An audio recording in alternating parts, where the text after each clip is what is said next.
The Best Docs Network helps you find some of the best doctors utilizing the latest procedures and practices in healthcare.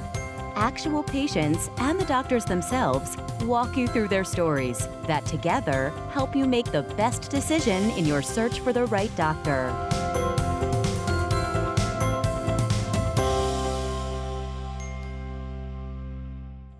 On today's episode, craniofacial and plastic surgeon Dr. David Jenikov walks us through the process to treat a child born with a cleft lip and palate. Plastic surgeon Dr. David Altamira gives his patient the looks she's always wanted. Minimally invasive spine surgeon Dr. Douglas Wan talks about an innovative surgical technique he developed called Lumini Microinvasive Surgery. Houston Northwest Medical Center features its breast center. And doctors from Forest Park Medical Center utilizing the latest in technology and techniques.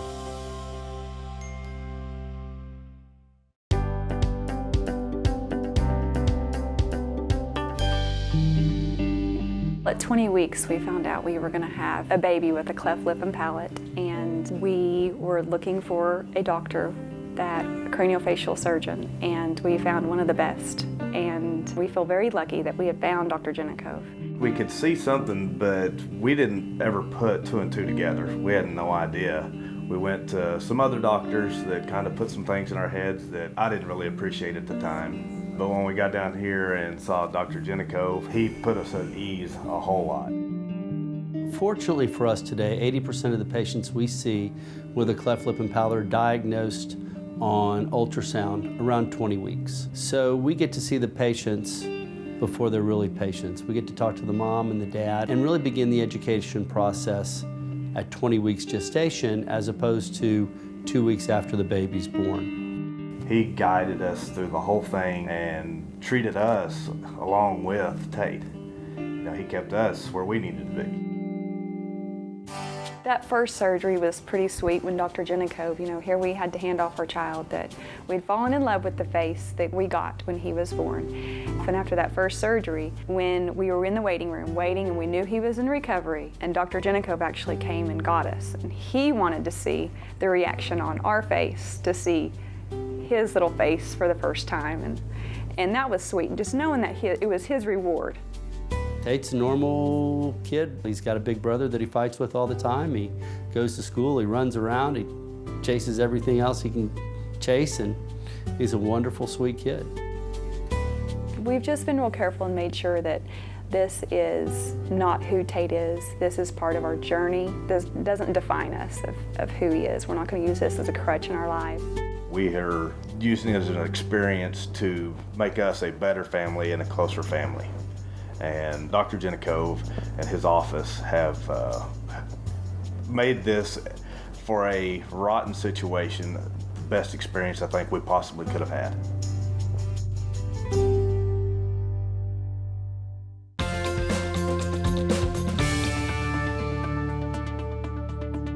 Deep breathing can help you relax, but that dose of oxygen will also make you feel happier and more alert.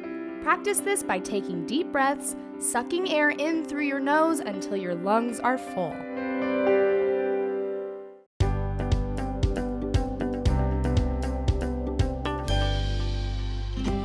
I fell down the stairs, a full flight of stairs at home.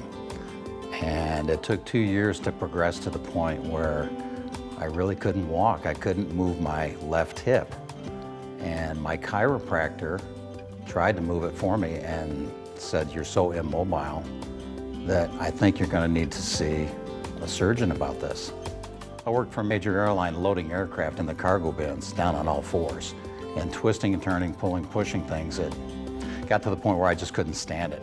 I decided, because I have a 5-year-old at home, that to stay active with him as he's going to grow, that if I'm not going to be active, how is this going to affect him? And I really was sidelined. I was completely sedentary. Keith came to me with a really long-standing history of hip pain. He wasn't really sure of the reason for it, and once we took x-rays, we saw that he unfortunately had really bad arthritis. With Keith, we decided to perform an anterior hip replacement surgery, which is how I perform almost all hip replacement surgeries now. And that is really because the success rate and the rapid recovery that patients have with that technique. When I met Dr. Sanders for the first time, we sat and chatted about home life and activities and what this would entail, because I was pretty concerned, to say the least, about replacing a body part. He says, really nothing to be concerned about with my background and our techniques and our support. You're going to be fine. The really most gratifying thing for myself as well as my patients is how quickly that their pain resolves. Almost immediately they notice that their pain is completely gone after the surgery. Now they do still have some muscle soreness from the surgery, and the muscles are still tight because over the years of this whole process, the muscle has tightened up because of decreased motion and mobility of the hip joint. Now during the recovery process, then we have to work on some therapy. We have to progress their mobility, have to essentially learn how to re-walk again, and that process takes a few weeks. Life is great now because I'm able to walk, where I really couldn't walk before. I had great difficulty even in getting up. My left hip is good to go.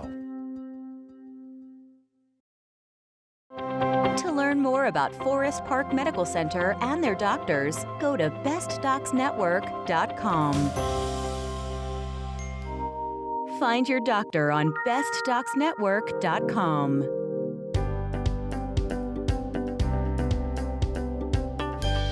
I had kind of a bump up here on the bridge, and the end kind of hung down a little bit. It was a little bit big. And I think a couple times in my life, guys had made comments like, oh, our kids would have really big noses. Well, Holly came in with just the thought that had bothered her for a long time, that her nose just didn't match her face. She's an otherwise very attractive young lady, but she'd always had just a large nose that was out of proportion to the rest of her face. I mean, overall, Dr. Altamira made the experience so easy and simple. And I think out of all the doctors that I spoke with, he was the one who made me the most at ease with the process. And he said, you can always do more, but let's do something modest for now. And it's just overall really comfortable. First, we talked to the patient at length. We asked them what they like about their nose and then what they don't like about their nose. There are certain things that we can change and certain things we don't want to change if they're happy with that. We'll take several photographs from different angles, and then we can project them on the computer screen for the patient, and we can actually morph the images to show the patient what they can possibly look like. And that way we can make sure we're on the same page as far as what the patient wants to look like and what can actually be accomplished in surgery, so that they do have realistic expectations, and we can kind of give them a good idea of what they actually will look like after the surgery. The recovery time was really quick. Dr. Altamira had explained that it would hurt for a little bit. He even gave me painkillers, but I think I took 2 of them. It wasn't as painful nearly as I thought it would be. And I think I had some soreness if I would touch it for maybe a month after, but overall it didn't hurt. Rhinoplasty is basically changing the shape of the nose. It can be done for a variety of reasons.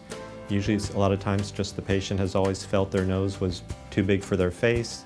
They were never happy with their appearance. And so it's basically a great operation that can be used to reshape the person's nose to match their face better. It was so exciting taking that Band-Aid off for the first time. Like, when you look at yourself in the mirror, you always notice an imperfection that maybe you don't like. And for the first time I looked and thought, oh, my nose is adorable.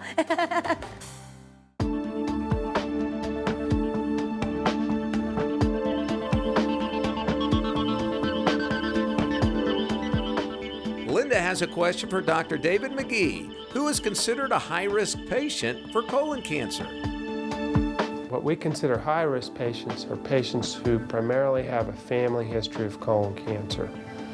That would include a patient with a first-degree relative, such as mother or father or brother, who developed colon cancer, or a complex colon polyp before the age of 60. Or if you have more than one direct family member with colon cancer at any age. They should begin at age 40, or 10 years earlier than the youngest family developed colon cancer. There are some certain diseases, such as inflammatory bowel disease like ulcerative colitis, that also start colon cancer screening earlier.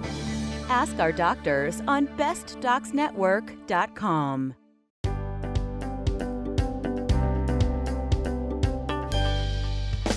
At Lumen Health Spine Care, we developed the latest and the most innovative minimally invasive surgical technique, and it is called Lumini Microinvasive Surgery. This is utilizing the most modern technology so that we can preserve all the normal tissues in your spine without creating any kind of damage to your back and without stripping the muscles. We make extremely small incision and go between the muscle fibers with an endoscope to perform the same procedure as if we perform a traditional open back surgery. The big advantage is that the patients are not going to have significant amount of pain. They're not going to have their muscles stripped off their spine, so therefore it minimizes the bleeding, scarring, pain, so that they could recover so much faster. Patients after undergoing Lumini microinvasive surgery are discharged to home on the same day or the very next day, depending on the type of procedure they're having. And many of the patients can return back to work or their light duty activities pretty immediately after the surgery. So we evaluate the patient to see if they're candidate for Lumini microinvasive surgery by having a full consultation and evaluation, and patient may undergo imaging studies or pain mapping process by our interventional pain specialist so that we can clearly identify and accurately identify their pain generator, and so that we can perform the least invasive procedure for the patient. We developed Lumini microinvasive surgery because I personally witnessed it from my father, who had multiple open back surgery. He went through a significant amount of pain, developed chronic pain, and he had a failed back syndrome and lived 30 years of his life with significant amount of pain.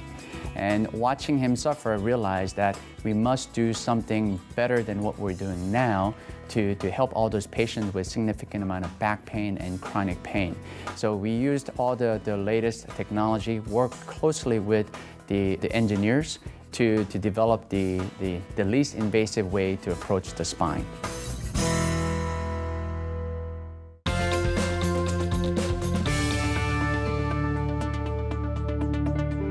Another reason to stay hydrated throughout the day is because your brain is composed of 75% water. Your brain will also begin shrinking 0.25% in mass each year after the age of 30.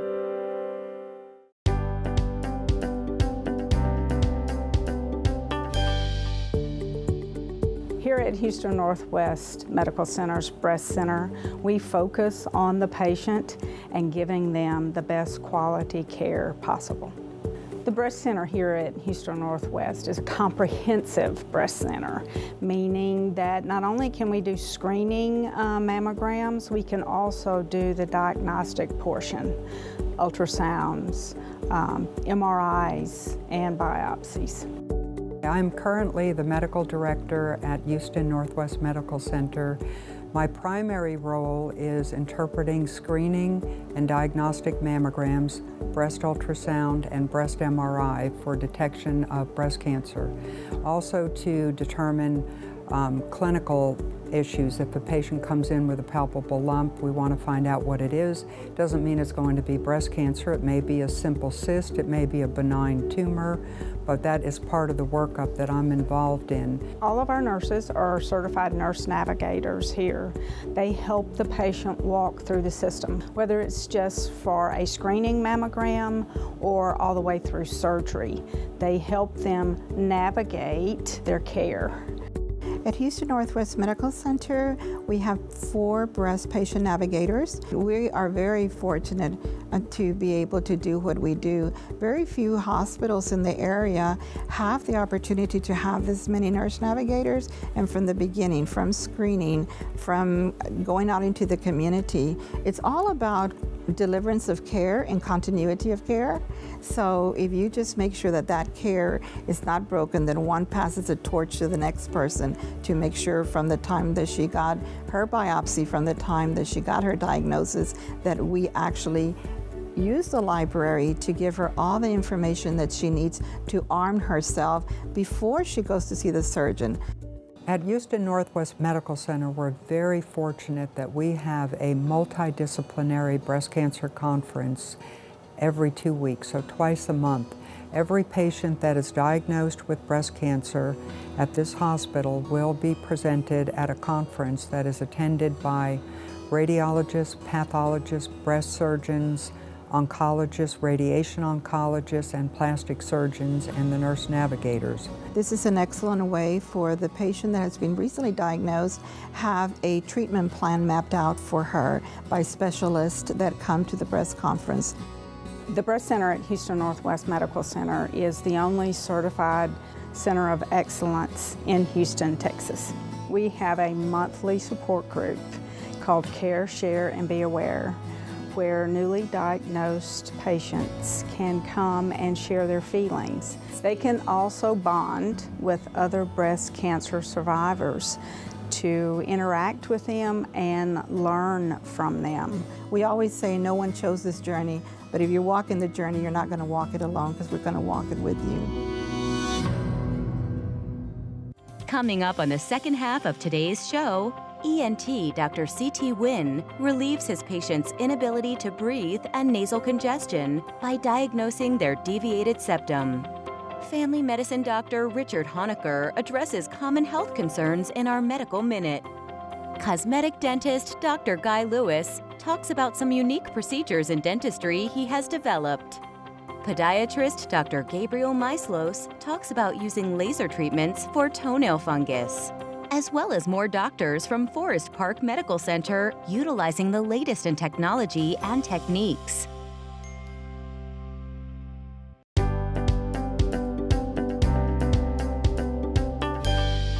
To improve the nasal airway. Very simple outpatient. You know, everything was explained to you. Go in the morning. I actually took a little nap right before surgery because it was early in the morning. Woke up and that was it. So it was real simple, real easy. Joey's quality of life has improved tremendously. He breathes better, he sleeps better, and he enjoys life more. Well, you know, you just don't realize it because I've had it for so many years. You just get used to, you're thinking the way you're breathing is normal, and it's not. And then once it's changed the way it is, you know, I'm able to do things without getting winded, you know, because I'm not having to open my mouth to breathe now. I'm able to breathe clear through my nose. The number one reason that patients come and see me is because they can't breathe through their nose. In most of the case, there's a solution for that. As a center of excellence in nose and sinus disease, I'm always in the forefront of medical research to improve my patient outcome. Medicine has advanced so much that there's always a solution to breathe well and live well. Patients don't have to suffer anymore. Request an appointment on bestdocsnetwork.com.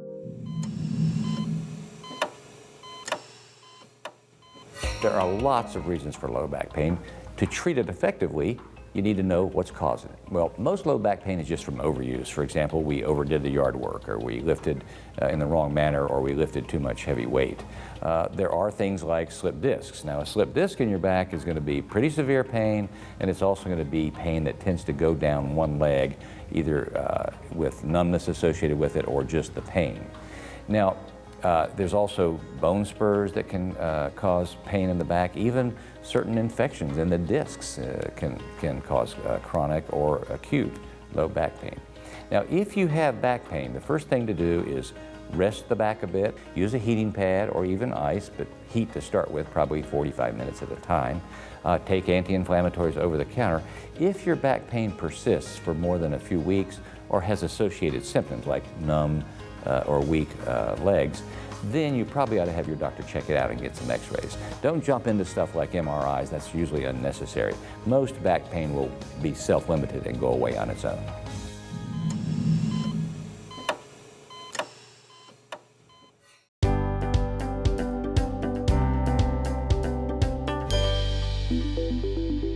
I basically started off having some achiness in my legs and some little twinges of pain. And on top of that, I noticed that I was getting like small spider veins and like some other varicose veins. And I realized that I had been very self-conscious of myself and didn't really want to be wearing shorts or going out, you know, swimming or anything like that.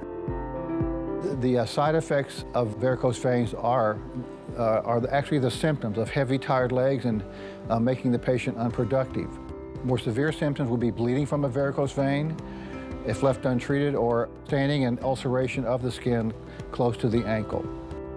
Michelle, after years of having heavy, achy, tired legs at work and sitting and standing, came in for a diagnosis of her vein problems.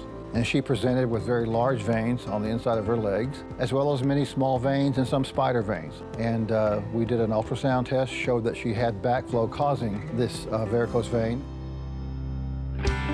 I spoke to him and he explained everything. He went ahead and told me the procedure I would have to have is called a venous closure. And he explained the procedure, gave me all the steps from beginning to end, and made me feel comfortable so that I could just make a decision based on what he gave me if I wanted to proceed or not to have surgery. After diagnosing her as having backflow down those veins, we were able to do venous closure. Venous closure is extremely safe. It's almost a lunchtime surgery. Patients have minimal post-op discomfort. I was very happy with the results that Michelle had. Michelle now does not have symptoms from her varicose veins following the venous procedure. Post-operatively, I really didn't have any discomfort at all, and now I am just extremely happy that I went ahead and had the procedure.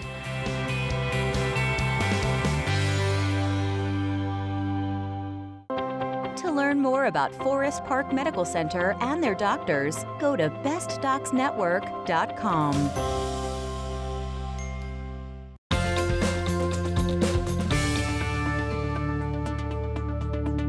Start sprinkling your oatmeal with some cinnamon. Studies show that this antioxidant-rich spice may reduce blood pressure and lower stress.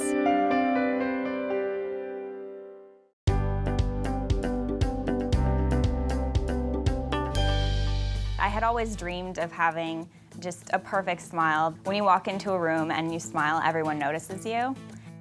I would smile in pictures, but I would always be very critical of it. It was never the smile that I was happy with.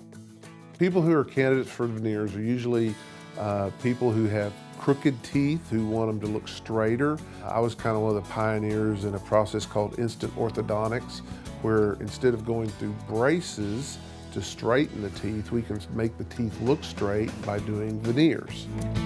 So when I first came in, I didn't know what I wanted. I just knew that I wanted a pretty smile. They took a bunch of pictures and they listened to my concerns. The best option for me was the G. Lewis veneers because they're very thin and it wouldn't require any changes to my teeth as is. People normally come in for a consultation where I just look at their smile, listen to what their concerns are, what they're wanting to accomplish, what they like or don't like about their smile, and then we try to custom design a plan for them. I developed some other kinds of veneers called G. Lewis veneers, which are a non-prep veneer. And what that means is that I can do those without having to do anything to the teeth, without grinding on the teeth, without reducing the teeth at all. For people who have fairly straight teeth or teeth that kind of have a cant inward, they're a great option because you could do them. You're not doing anything to the teeth. This was a way that we developed to make them look great and be very non-invasive. I actually like coming to the dentist when I come here. Every time I come in, I feel very welcome and I feel like I'm almost just like part of the G. Lewis family. Now I smile all of the time, every time. Everyone always compliments me no matter where I go. I have people come up to me and they say, "Your smile is gorgeous." The best part about it is that it looks so real. Now I have a perfect smile.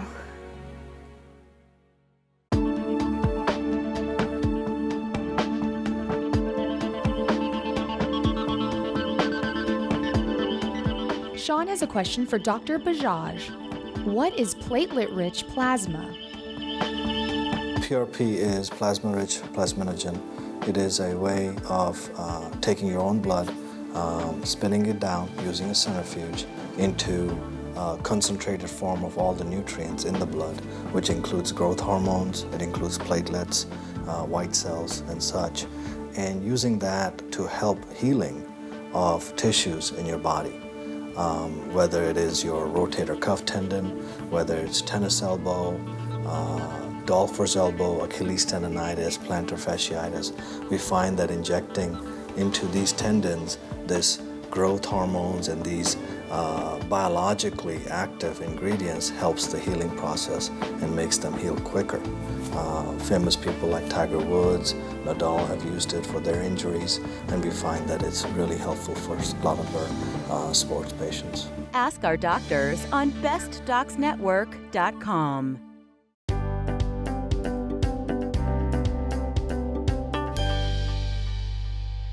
I came for the treatment for my toenails most of all, but all my all my toenails were bad, really bad. They were in bad shape and they were discolorated, like some white stuff on them. How to say? They were disattached from the nail bed in one place especially, and was kind of yellowish too.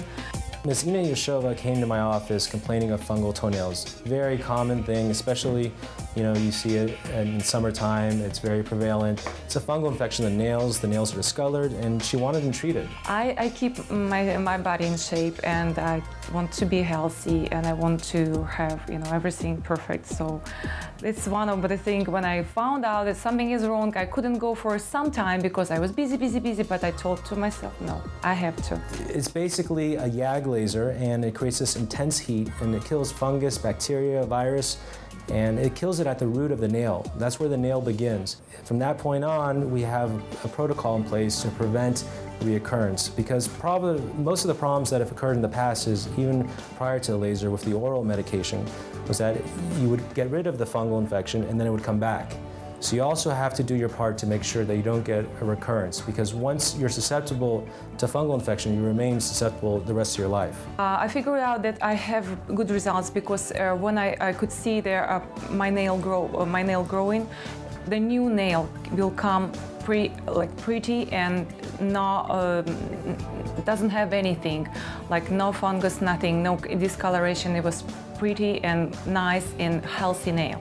The risk of a fungal infection is not just the appearance, and so you don't want to wait on it. You want to make sure you come in early because you don't want to go to that severe category where you might require multiple treatments. It's better to treat it early on. Not only that, the nails, when they become fungal, they become yellow, thickened, discolored, hypertrophic, and you can develop ingrown toenails.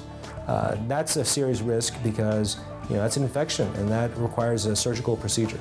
I got new nail bed, new nail, and it was like pretty healthy.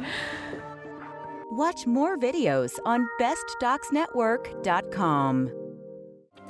Didn't find the doctor you're looking for on today's episode? Head to our website, bestdocsnetwork.com. There you can search our video library by topic, specialty, and doctor. The Best Docs Network, helping you find the right doctor and bringing medical education to you.